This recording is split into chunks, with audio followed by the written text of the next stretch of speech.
The crystal spires of the great temple reached toward the twin moons of Luminara, their surfaces glowing with a soft blue light that had burned for 10,000 years.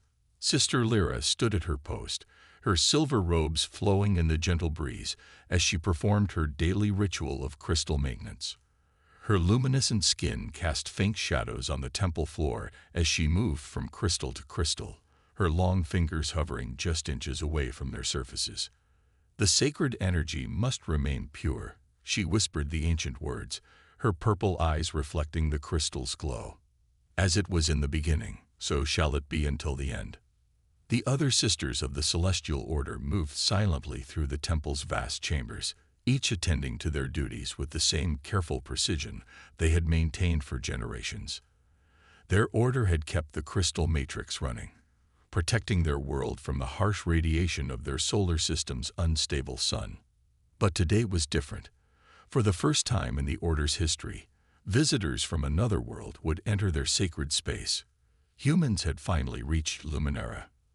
Lyra watched from the high observatory as the Earth ship descended through the atmosphere, its metal hull catching the light of the setting sun. Unlike the elegant crystalline ships of her people, the human vessel was solid and sturdy, built more for function than beauty. She found herself fascinated by its alien design.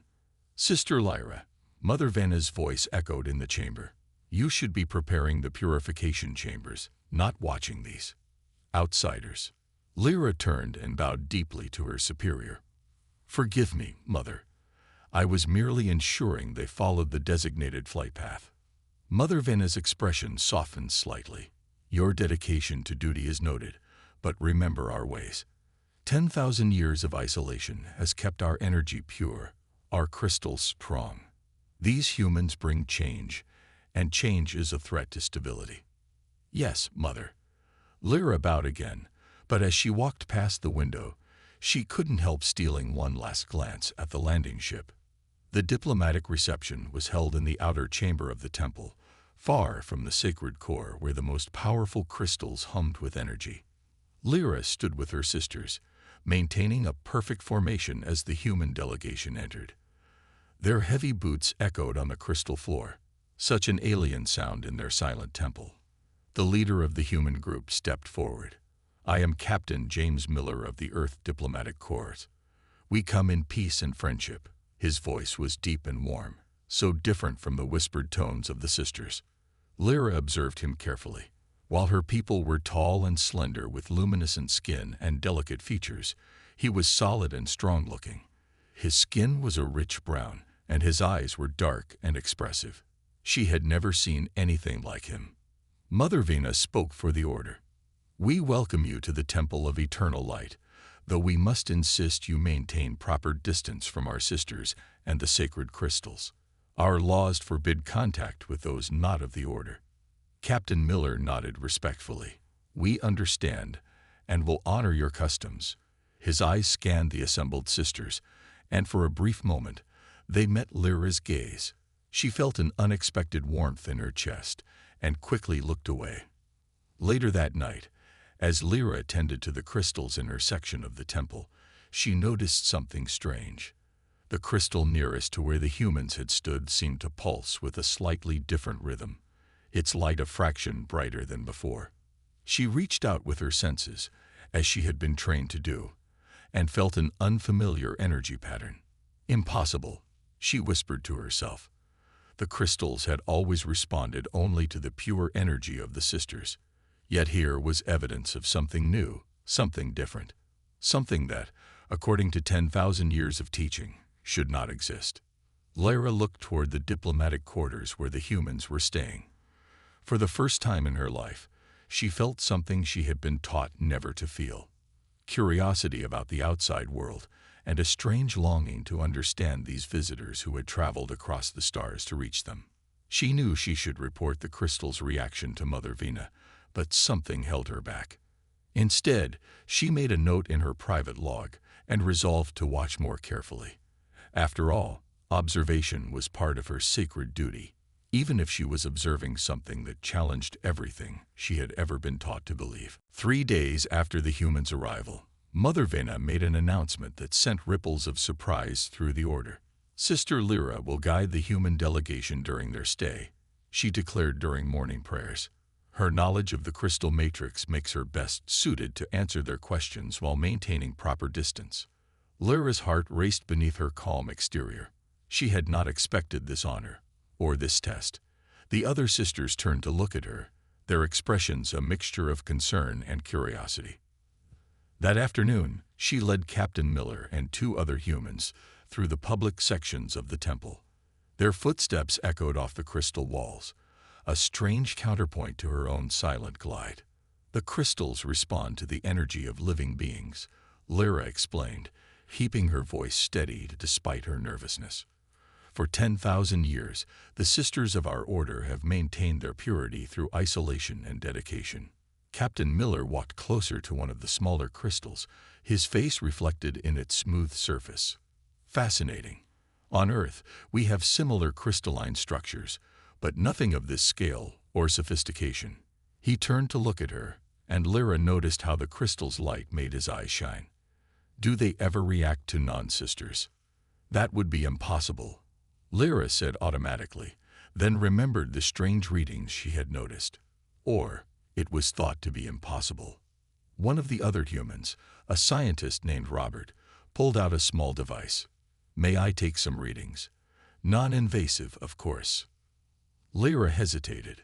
The Order's rules about outside technology were strict, but her own curiosity won out.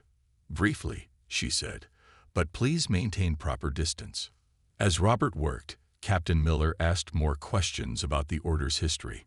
Lyra found herself drawn into the conversation, surprised by how easily it flowed. Unlike the formal, measured discussions among the sisters, talking with the humans felt natural and engaging.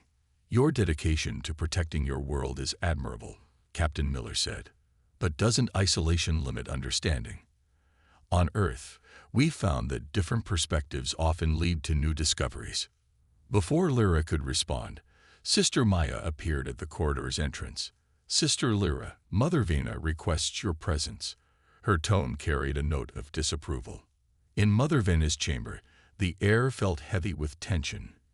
You seem quite comfortable with the outsiders, the elder sister said, her voice cool. I maintain proper protocol, Mother, Lyra replied. But effective communication requires some degree of engagement. Remember your vows, Sister Lyra. The humans will leave soon enough. Our ways have preserved us for millennia. Do not let their presence disturb your dedication. Later that evening, as Lyra performed her crystal maintenance duties, she found herself thinking about Captain Miller's words. The crystals hummed around her, their song familiar yet somehow different since the humans' arrival. She approached the crystal that had shown unusual readings before. Glancing around to ensure she was alone, she moved closer than usual, almost close enough to touch. The crystal's glow intensified, its color shifting slightly. What are you trying to tell me? She whispered. Sister Lyra. She jumped at Captain Miller's voice, quickly stepping back from the crystal. He stood in the doorway, having apparently gotten lost on his way back to the diplomatic quarters. This area is restricted, she said, but without much force. I apologize, he said, but didn't leave immediately. The crystal. It changed color when you were near it. I've never seen anything like it. Lyra knew she should call for another sister to escort him back, but instead found herself saying, each crystal has its own rhythm, its own song. This one. She paused, wondering if she should share her observations. This one has been singing differently lately. Their eyes met, and for a moment, Lyra felt something she had never experienced before, a connection that went beyond words, beyond species. The crystal between them pulsed brighter, its light casting dancing shadows on their faces. A distant door opened, breaking the moment. Captain Miller quickly bowed and left, while Lyra returned to her duties. But her hands trembled slightly as she worked, and she couldn't stop thinking about the way the crystal had responded to their shared presence. That night, for the first time in her life, Sister Lyra dreamed of worlds beyond the temple walls. The first sign of trouble came during morning prayers. Sister Lyra noticed the central crystal's light flickering, something that hadn't happened in living memory. She watched with growing concern as the usual bright blue glow dimmed and brightened in an uneven pattern. Other sisters noticed too. Worried whispers filled the usually silent prayer hall, breaking centuries of perfect quiet. Mother Vina raised her hands for silence, but even she couldn't hide the concern in her eyes. "The humans bring discord to our sacred space," Sister Maya announced later during the emergency council meeting. "Since their arrival, the crystal's harmony has been disturbed." Lyra stood at her place in the circle, fighting the urge to speak out. She had been monitoring the crystal readings carefully and knew there was more to the story. The changes had started before the humans arrived. "We must ask them to leave," another sister suggested. "The safety of our world depends on the crystal matrix." Mother Vina nodded slowly. "I will inform Captain Miller's team that they must depart within 3 days."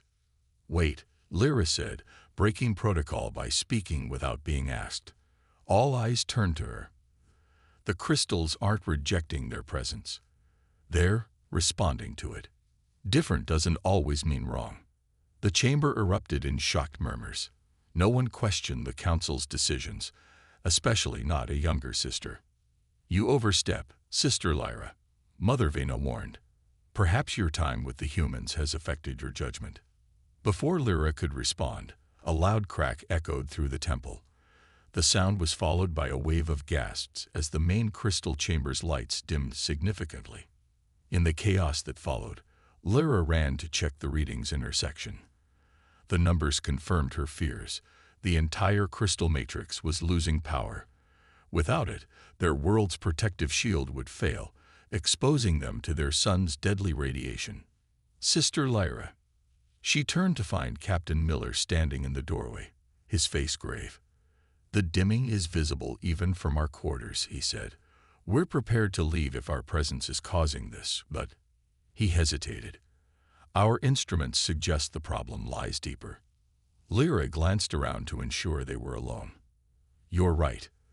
The crystal matrix has been slowly weakening for months, possibly years.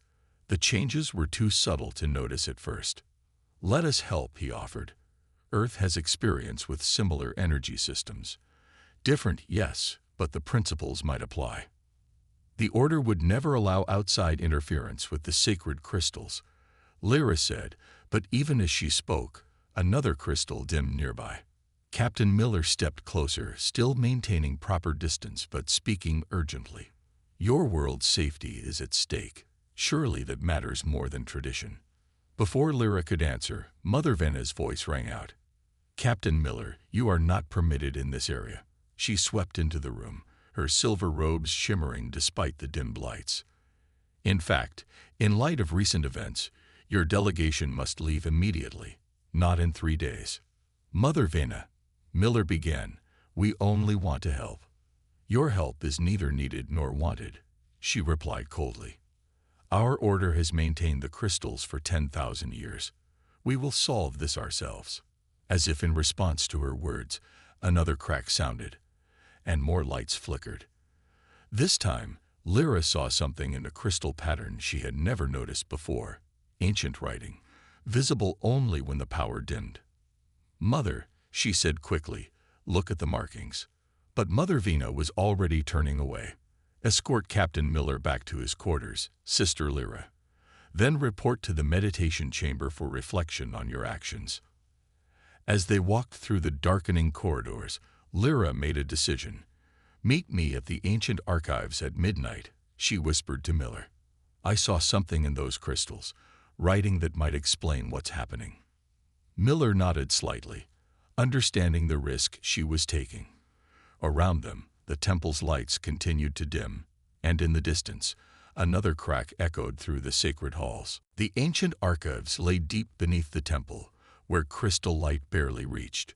Lyra moved silently through the darkness, her heart pounding. Breaking curfew was a serious offense, but the dimming crystals left her no choice. Captain Miller was already waiting, a small light in his hand. "I was worried you wouldn't come," he whispered. "The fate of my world is more important than rules," Lyra replied, surprising herself with her boldness. She led him to a section of wall covered in old text. The markings I saw on the crystal matched these ancient writings. Miller studied the wall carefully. Can you read this language? Some. It's the old tongue. Lyra ran her fingers over the symbols. But parts are missing. Wait. She noticed a pattern. These aren't missing. They were deliberately erased. They worked together, Miller's light helping Lyra piece together the fragments. Hours passed as they discovered more and more disturbing truth. The Order's founding story is wrong, Lyra finally said, her voice shaking. The original sisters didn't isolate themselves to keep the crystals pure. They worked with many species, combining different energies to power the matrix. Miller nodded slowly. That would explain why the crystals reacted to our presence. They're designed to work with diverse energy signatures. A noise from above made them both freeze. Footsteps echoed down the corridor.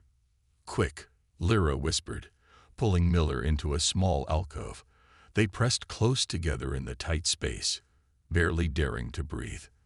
For the first time, they were close enough to touch, breaking all of the Order's rules about distance. The footsteps passed by, but neither of them moved immediately. Lyra could feel the warmth radiating from Miller's body, so different from the cool presence of her sisters. Without thinking, she reached out and touched his hand. A surge of energy rushed through her, and somewhere above, a crystal flared brilliantly. Did you feel that? Miller asked softly. Yes, Lyra answered. The legends speak of energy connections, but I never understood until now. Your energy, human energy, it's not impure. It's just different, and the crystals need that difference. They carefully made their way back to the main text wall. Look here, Lyra pointed to a section. The original matrix was powered by what they called the harmony of differences, but something happened, a conflict that made the Order choose isolation. Fear, Miller suggested. Fear of the unknown, of change. It's a common reaction across species. Before Lyra could respond, a cold voice cut through the darkness. Indeed it is, Captain Miller, as is the fear of betrayal. Mother Vina stepped into view, her face illuminated by the dying crystal light. Several other sisters stood behind her. Mother, I can explain. Lyra started. There is nothing to explain. Mother Vina cut her off. You have broken our most sacred laws, being in the presence of an outsider, unchaperoned, physical contact, access to forbidden texts. The texts aren't forbidden. They're our true history. Lyra protested. The crystals are failing because we abandoned the original teaching. They need diverse energy to survive. What they need is protection from corrupt influences, Mother Vina declared. She turned to the other sisters. Take Captain Miller to his quarters. He and his team will leave at first light. She fixed her gaze on Lyra. As for you, Sister Lyra, you will remain in solitary meditation until the council decides your fate. As the sisters moved to separate them, Miller caught Lyra's eye. The crystal reaction proves you're right, he said quickly. Don't give up on the truth. Lyra watched him being led away, feeling the lingering warmth where their hands had touched. Above them, the crystal matrix continued to dim, but now she understood why. The question was, could she convince the Order before it was too late? Lyra sat in the meditation chamber, watching the crystals grow dimmer with each passing hour. The room, once brilliantly lit by crystal light, now held only a pale glow. Through the window, she could see the protective shield around their world flickering dangerously. The human ship leaves in 1 hour, Sister Maya announced from the doorway. Her voice carried both judgment and pity. Lyra stood, her silver robes rustling in the silence. And what of our world? Will we let pride destroy everything our ancestors built? Mother Vina believes the crystals will stabilize once the outsiders are gone. She's wrong, Lyra said firmly. I've seen the truth in the ancient texts. Our ancestors worked with other species. The crystal matrix needs diverse energy to thrive. A deep rumble shook the temple, and more crystals flickered. Sister Maya grabbed the doorframe to steady herself. "The shield is failing faster than expected," she admitted. Lyra moved to the window, watching as sections of the great energy shield began to fade. Soon, their world would be exposed to the deadly radiation of their sun. In the distance, she could see the human ship preparing for departure. "Take me to the council," Lyra demanded. "They must hear the truth before it's too late." In the council chamber, Mother Vena and the elder sisters sat in emergency session. The room's crystals pulsed weakly, casting strange shadows on their worried faces. "The shield will fail completely within 6 hours," one of the technician sisters reported. "We've tried every traditional method of strengthening the matrix." "Then we must evacuate the surface populations to the deep shelters," Mother Vena declared. "There's another way," Lyra spoke up. All eyes turned to her. "The ancient texts reveal our ancestors' true methods. The matrix was designed to work with many types of energy, not just ours." "You were confined to meditation," Mother Vena said coldly. "Yes, while our world dies." Lyra's voice rang through the chamber. "I touched Captain Miller's hand." In that moment, the crystals responded stronger than they have in years. That's what they need. The harmony of different energies working together. Another tremor shook the temple. 3 more crystals went dark. "Even if what you say is true," another elder sister said, "the humans are leaving. They've already begun launch preparations." Lyra straightened her spine. "Then I choose to break my vows. Not out of defiance, but out of love for our world and respect for our true heritage." She touched her crystal pendant, the mark of her position in the order. "I will go to them." "If you leave this chamber," Mother Vena warned, "you will no longer be a sister of the order. If I don't leave, there may not be an order left by nightfall." The choice hung in the air between them, heavy with 10,000 years of tradition. Then another crystal went dark, and alarms began to sound throughout the temple. "Shield failure accelerating," the technician sister reported urgently. "Structural integrity at 30% and falling." Lyra removed her pendant and placed it gently on the council table. "Our ancestors understood that strength comes from unity, not isolation. They built the matrix to bring species together, not keep them apart." As if to emphasize her words, the great central crystal, the heart of their matrix, began to pulse with a warning red light. Mother Vena looked at the failing crystals, then back at Lyra. For the first time, uncertainty showed in her ancient eyes. "You truly believe contact with the humans can save the matrix?" "I believe it's our only chance," Lyra replied. "The question is, will you let me try?" The chamber fell silent except for the crystal's warning pulse and the distant sound of the human ship's engines warming up.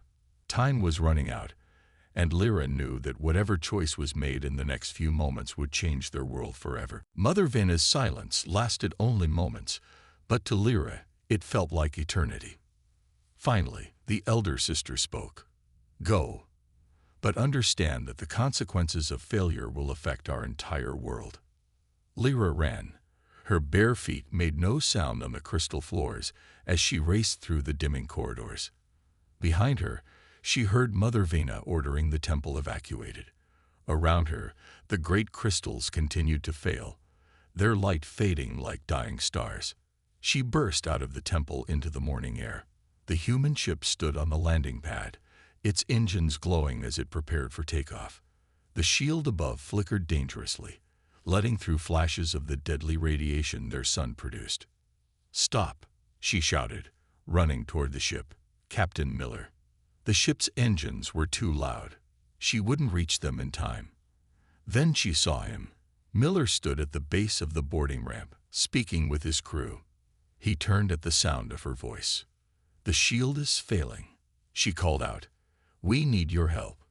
Miller said something to his crew, then jogged toward her. They met in the middle of the landing pad, as more crystals dimmed around them. "The matrix needs diverse energy," Lyra explained quickly. "Our ancestors knew this. They built it to work with different species, different life forces. We've discovered it in the ancient texts." Another tremor shook the ground. Above them, a large section of the shield went dark, letting through a deadly beam of radiation. The beam struck one of the outer buildings, leaving a scorched mark. "What do you need us to do?" Miller asked without hesitation. "The central chamber," Lyra said. "If we can combine our energies there, directly with the main crystal." She didn't finish. Miller was already signaling his crew. Within minutes, they had gathered a small team. Together, they ran back to the temple. In the central chamber, several sisters still maintained their positions around the great crystal, though their traditional energy techniques were clearly failing. They looked up in shock as Lyra entered with the humans. "Step aside," Lyra commanded with an authority she didn't know she possessed. To her surprise, they obeyed, perhaps sensing the desperation of the moment. Lyra took Miller's hand firmly, breaking her vows completely now. "Everyone join hands," she ordered. "Form a circle around the crystal, sisters and humans together." Some sisters hesitated, but as another violent tremor shook the temple, they complied. Soon, a circle of aliens and humans stood hand in hand around the dying crystal. "Focus your energy," Lyra instructed. "Not just physical, but emotional. Everything you are." She closed her eyes and reached out with her senses, feeling the different energies around her. The cool, controlled power of the sisters mixed with the warm, dynamic force of human emotion. Miller's hand was warm in hers, his energy strong and steady. The crystal began to pulse, slowly at first, then faster. Its light shifted through colors: blue, purple, gold, and others they had never seen before. "Look," someone gasped. Lyra opened her eyes to see energy streaming from their circle into the crystal. The light grew brighter, stronger.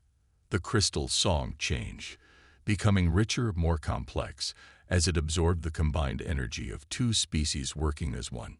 Above them, the shield stabilized, then strengthened.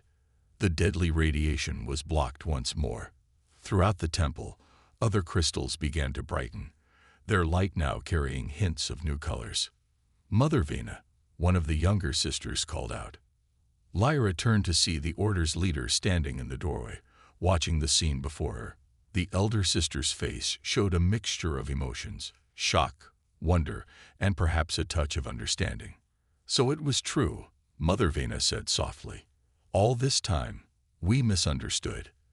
The crystals never needed isolation. They needed unity." The crystal's song reached a crescendo, its light filling the chamber with a brilliance they had never seen before.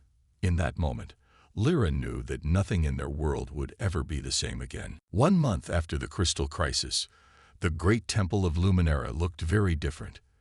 The crystal light now shimmered with new colors, creating patterns that hadn't been seen in 10,000 years. But the biggest change wasn't in the crystals. It was in the people who walked the temple's halls. Lyra stood in her favorite observation spot, watching as a group of human scientists worked alongside younger sisters, studying the crystal matrix.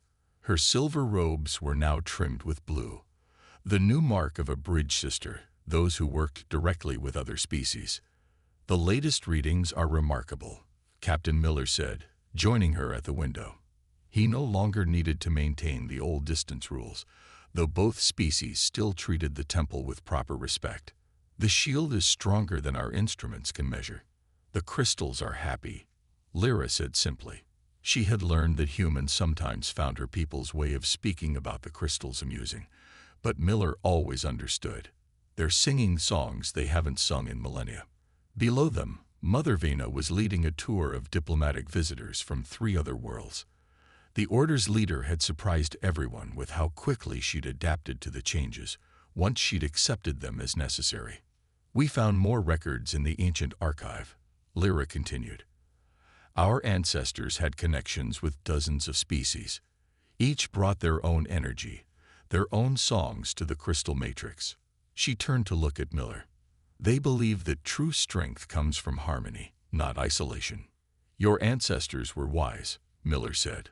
"On Earth, we've learned similar lessons. Progress often comes when different cultures meet and share their knowledge." A young sister hurried up to them, holding a data tablet. Another new sight in the temple. Sister Lyra, the council requests your presence. The vote is about to begin. In the council chamber, all the elder sisters had gathered. The crystal light played across their faces as Mother Vena stood to speak.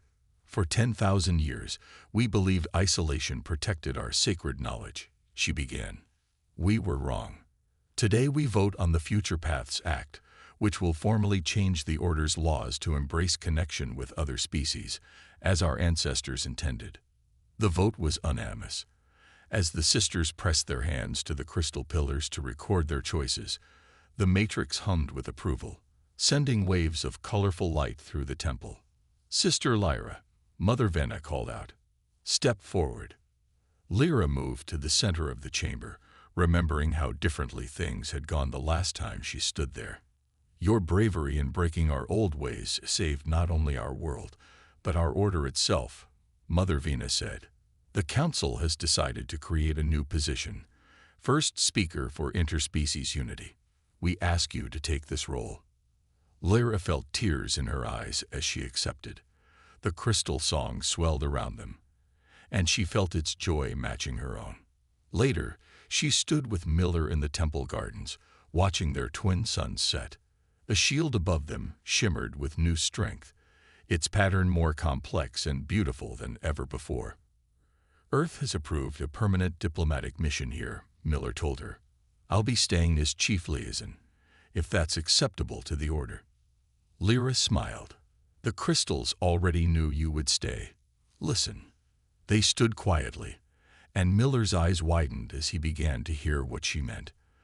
The crystal song had changed again, weaving together sounds that seemed to come from both their worlds. There's so much still to learn, Lyra said. So many old truths to rediscover, and new truths to find together. Above them, the first stars began to appear through the shield's protective glow. Somewhere out there, other species waited to share their songs with the crystal matrix. The age of isolation was over. The age of harmony had begun. Together, Miller agreed, taking her hand as they watched the stars emerge. The crystals sang their approval, their light painting the temple in colors of hope, unity, and change. The very things Lyra's ancestors had valued so long ago, and which their descendants had finally remembered.